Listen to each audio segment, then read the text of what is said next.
when my book, The Energy Non-Crisis, came out, there was a chapter in there that alluded to Gull Island, the first edition. This is a new, updated, and enlarged edition. Just after it came out, I had a phone call, maybe 2 or 3 months after it came out, from who do you think? Mr. Ken Fromm. The man who was responsible under Atlantic Richfield's leadership to develop the entire east side of the Prudhoe Bay oil field. I have never heard an oil man so mad in my life. He was beside himself. He said, "Lindsey, Atlantic Richfield has just fired me." I said, "What? You're a career man. You're the head person. You're the senior executive for the development of the oil field. You produce the cracking plant up there at Prudhoe for all the oil up and down the line. You know more about the Prudhoe Bay oil field than anybody. You came up on the first rollicons that came up years ago." He said, "Yes, but Atlantic Richfield has fired me." I said, "Why, Ken?" Because he said, "They've come to realize that I was the one that allowed you to see the information that you wrote in your book, The Energy Non-Crisis." Now he said, "Lindsey, you're a missionary, a minister. You're not an oil patch man." And he said, "There are a few things in your book that are not letter perfect." He said, "Would you allow me," he said, "I'm so angry at Atlantic Richfield, would you allow me to rewrite your book for you? And make everything letter perfect?" I said, "Ken, I can't think of anything any better." Because he said, they're going to try to discredit your book on the grounds of a few words that aren't right.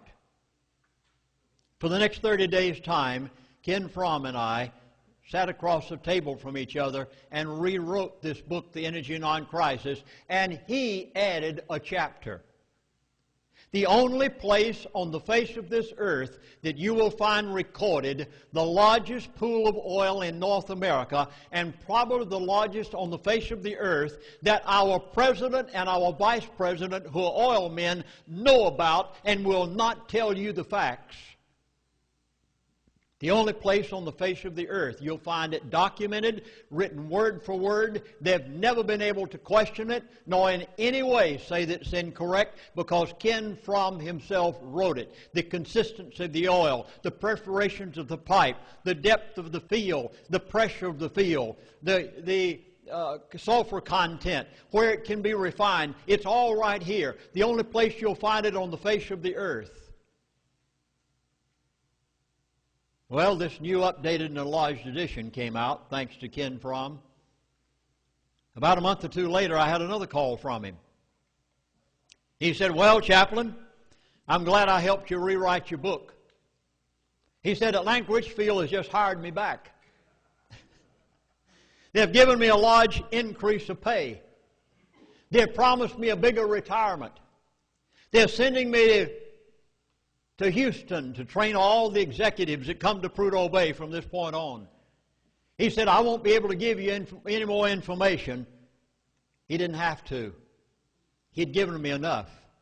Because if the oil, watch me now, you need to take this to heart, because I'm going to make some very drastic statements in a few moments. You think I've said something so far. I haven't said anything that you've ever heard me say before. Because I've only begun giving this in the last 6 months. I decided I could not keep quiet any longer, because your and my freedom is in jeopardy. And unless something is done, America is going to be a has-been.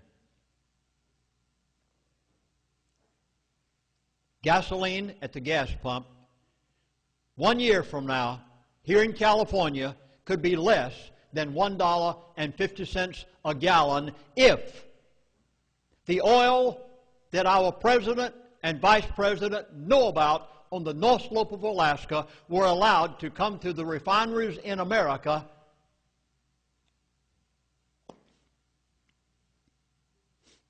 You know what it cost them to get a barrel of oil out of the ground at Prudhoe Bay, Alaska? Do you have the slightest idea what it cost Saudi Arabia to get a barrel of oil out of the ground?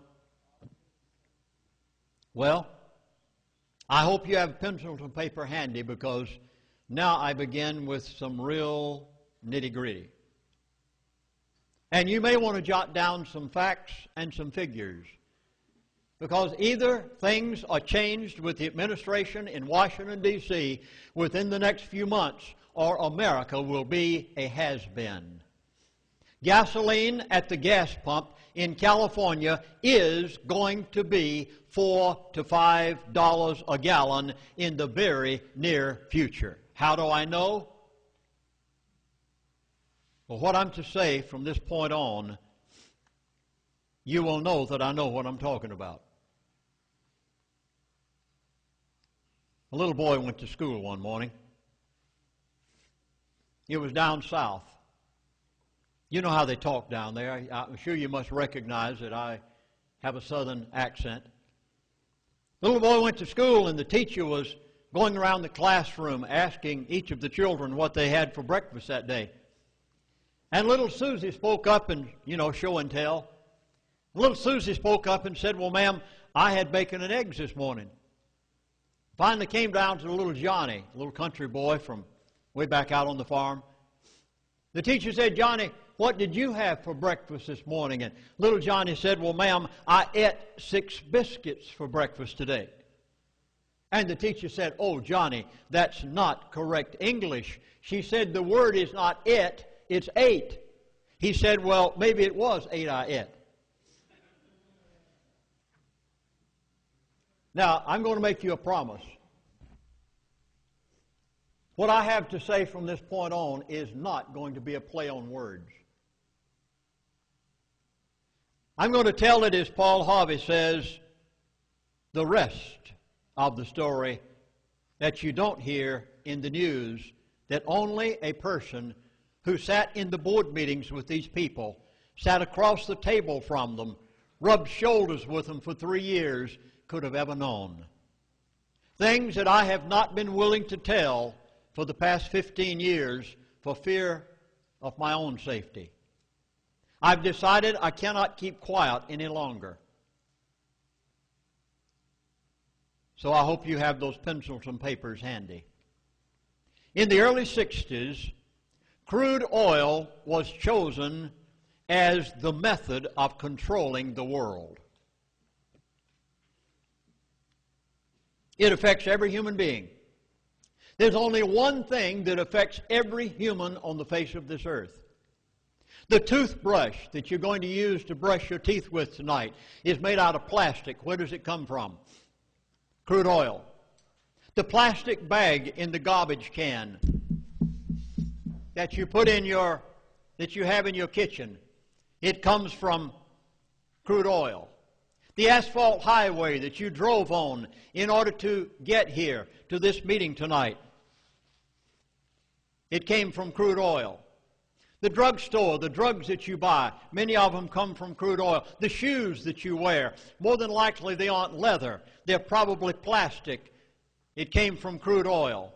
The polyester clothes that you're wearing, they are a product of crude oil.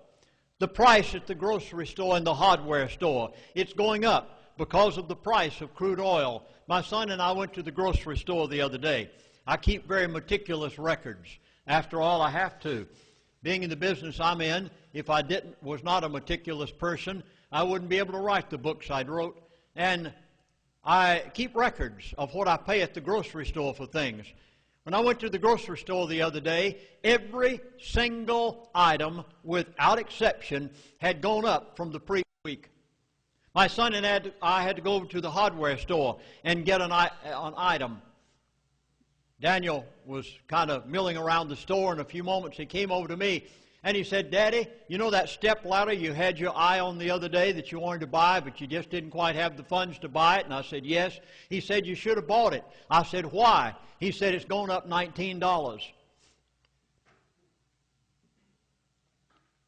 Now, please write this one down, because it carries great weight with what I'm going to say tonight.